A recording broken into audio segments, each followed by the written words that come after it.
Sigaw News Update. Magandang gabi mga Nobo Ecijano, ako po si Majoy Villaflor at narito na ang mga balitang aalingaw-ngaw sa oras na ito.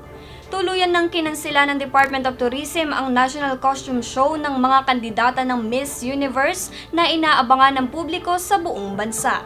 Pahayag ni Tourism Undersecretary Kat De Castro, kinansela ang naturang costume show dahil sa di umano'y napapabalitang issue tungkol sa mga gastos sa timing sa fully booked na schedule ng mga kandidata. Kung saan ay naisa ng naturang ahensya na magkaroon ng National Costume Festival sa World Trade Center sa darating na January 24. Tiniyak pa ng DOT na abot kaya ang magiging tickets para sa mga Miss Universe fans na aabot lang sa halagang 500 piso ang pinakamura. Sa balitang lokal, higit sa 10,000 mga bata ang mabibigyan ng libreng gatas ng kalabaw sa ilalim ng proyekto ng Department of Social Welfare and Development o DSWD at Philippine Carabao Center mula sa Science City of Muñoz. Bawat bata na may edad 3 hanggang 5 ay makakatanggap ng 200 mg na gatas araw-araw sa daycare center ng Aliaga, Nueva Ecija, Talibon, Bohol at mga bayan ng Damulog, San Fernando at Maramag sa Bukidnon.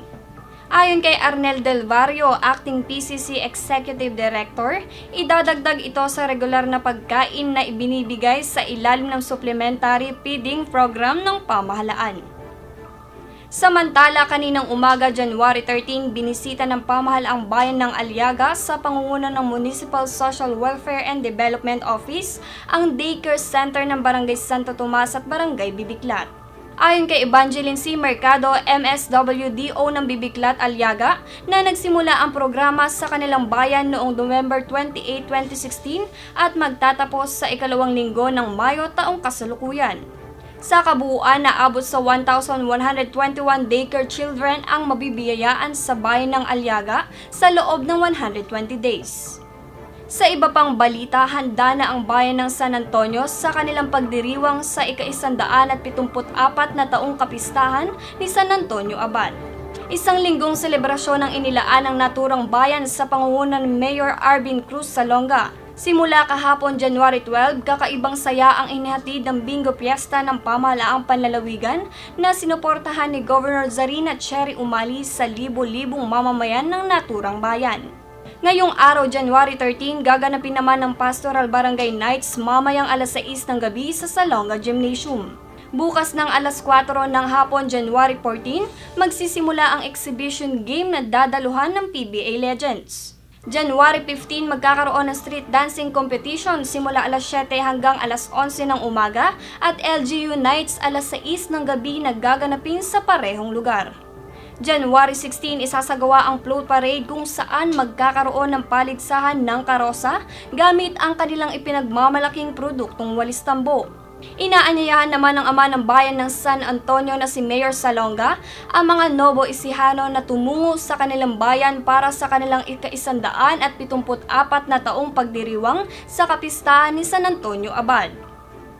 Inyong natunghayan ng mga sariwang balita sa araw na ito, ako pumuli si Majoy Villaflor. Manatiling updated sa mga balita, bisitahin ang aming website sa www.doubleph.com at Facebook page ng Nueva Ecija TV48.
kaibigan mo.